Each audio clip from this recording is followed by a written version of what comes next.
All right, so back from a little bit of a break, and I took the break because we kind of went through sort of the intro part, and then um, the whole data flow part, and I just this next part's not that long, as you can tell actually from looking at the time at the bottom. But I want to talk a little bit about process modeling, or at least describing a process.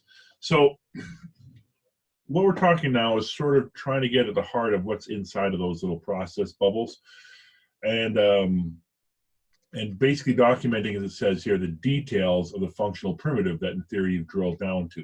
Now, there's a few choices you have here with this. You can have structured English, decision tables, and decision trees, and then a lot of this stuff is actually used in OO development, which we'll be talking about, I believe, in the next chapter.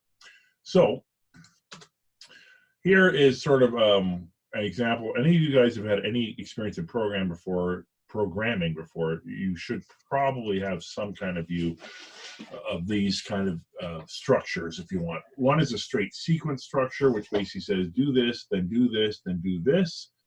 And your very first programs, if you ever coded, were likely those. And then you have this idea of a sort of a selection structure. So by the way, this was called a sequence. This is a selection where it's basically if this is true, then this, otherwise that. And those lead to greater ideas like the case and the else ifs and all that stuff. But we don't need to talk about that because we're not programming now. We're just talking about the general logic, right? We're at the logical model, the general logic of that bubble. And then we have the idea of iteration or looping, where, do this, a standard one, which is a little bit mainframey, but either way, process until the end of file kind of thing. So imagine something printing out a grade list, for example, starts at the first student in the file and goes down to the end, right? In this case, paychecks. So, but what I want you to kind of see is that there is actually a symbol set here.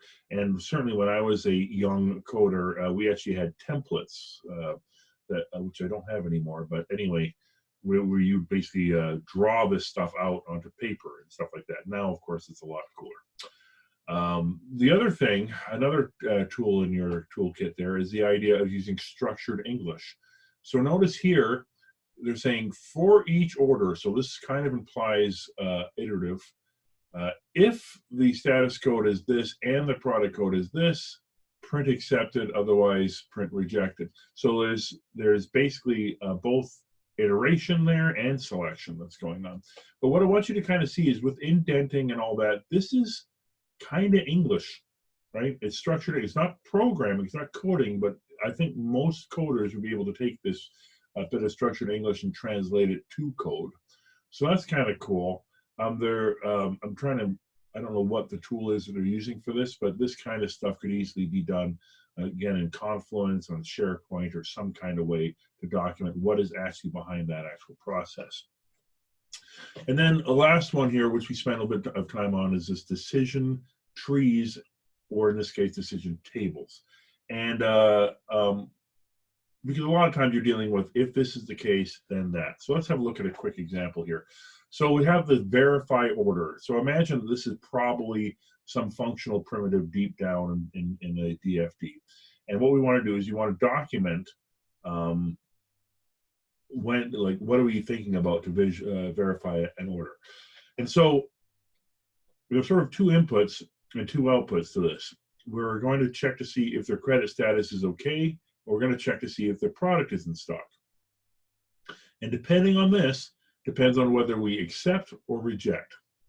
So notice that what it's basically saying here is that if the credit's okay and that it's in stock, then we accept.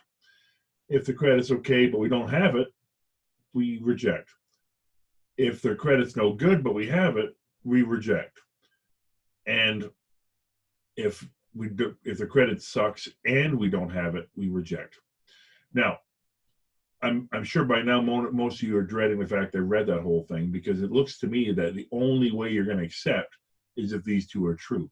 That's an important piece of knowledge to bring into your implementation, right? Or into your design, at least. So this kind of is a simplification of the code, because notice for such a simple thing, you have two possibilities here, and that gives us 4 possible outcomes. So 2 inputs, 4 outcomes.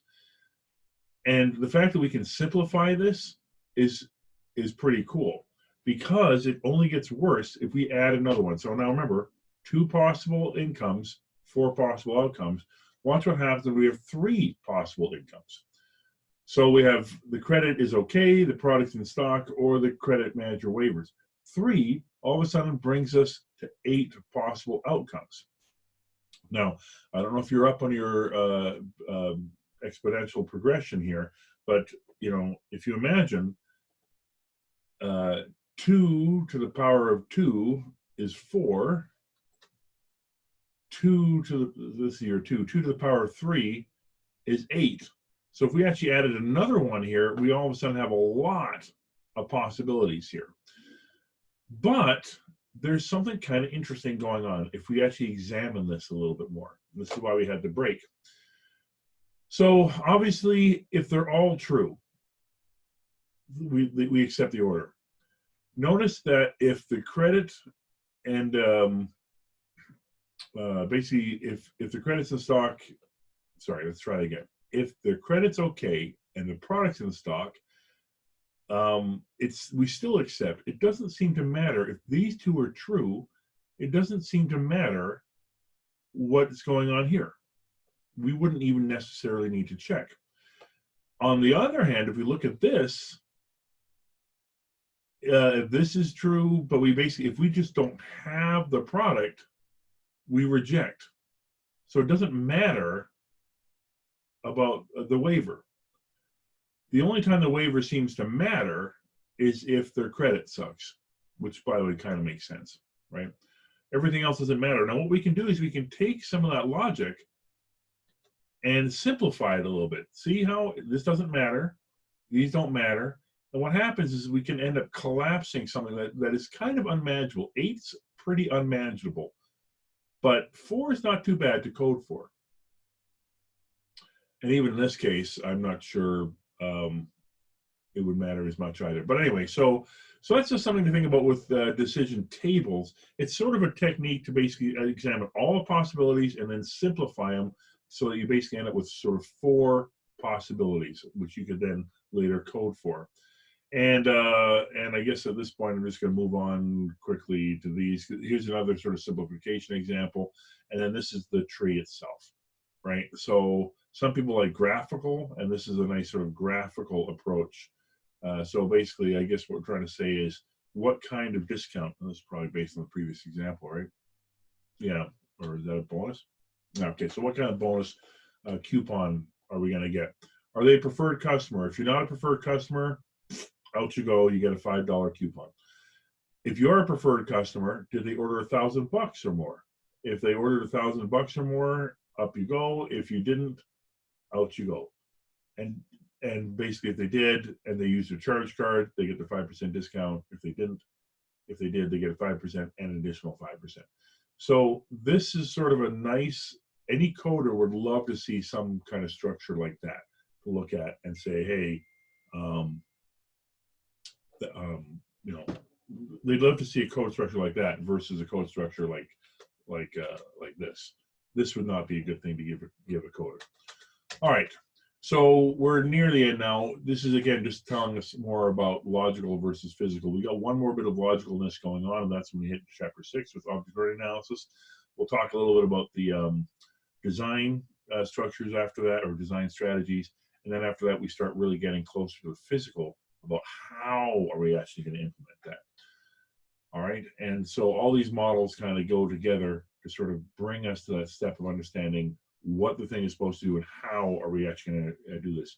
Now, one thing I do want to say quickly is that all this stuff is, of course, designing a system from scratch. Rarely are you going to be able to design a system from scratch, but all these techniques work very well when you're trying to maintain a system or improve a system too. So if you don't have any of this kind of documentation, when you walk into a shop and they got these programs and no one knows what they're supposed to do, it's good to go back to the business and actually reverse engineer these models and basically say, like, what should this thing be doing? And that'll basically help your maintenance moving forward. So here they're basically saying, like when you've already got a physical thing, you develop a physical model of the current system, a logical model of the current system, and then what's the change, and then what's the physical. Now, it takes more time, but it's a lot better than just jumping right in, which most people tend to do at the last model, right? It's like, oh, we got the system, doesn't work, let's go quickly create a new system.